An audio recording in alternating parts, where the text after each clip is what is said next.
Invité de Touche pas à mon poste lundi 30 octobre, un célèbre artiste français est revenu sur l'élimination des Bleus en quart de finale de la Coupe du monde de rugby.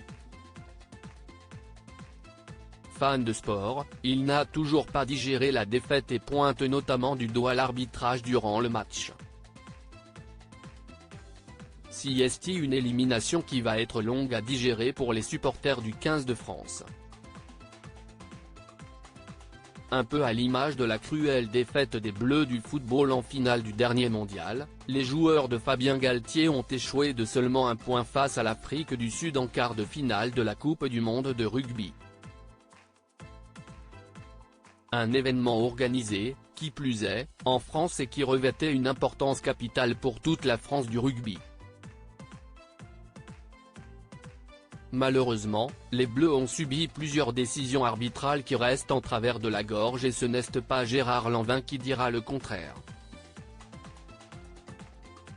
Invité de Touche pas à mon poste avec son fils Manu, l'acteur de 73 ans a été interrogé par Cyril Hanouna sur la victoire des Springboks en finale.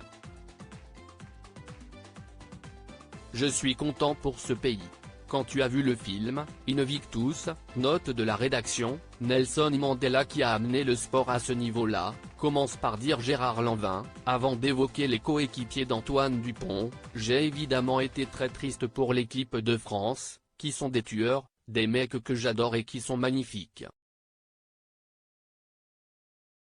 Si est le moment choisi par le présentateur pour évoquer les problèmes d'arbitrage et le vol supposé du match par Ben Okef et ses assistants.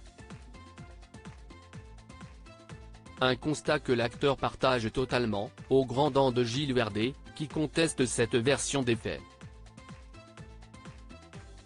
On s'est fait voler avec, Cheslin, Colby, après le reste, il faut regarder la vidéo à chaque fois, si est ça que je reproche, argumente Gérard Lanvin.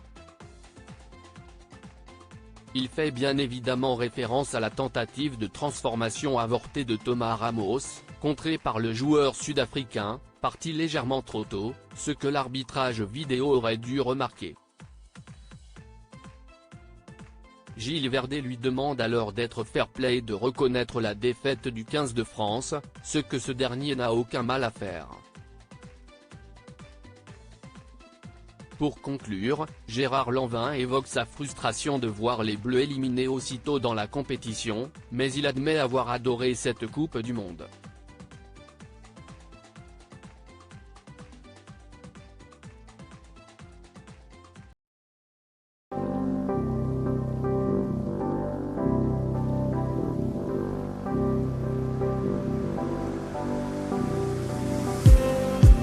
Just need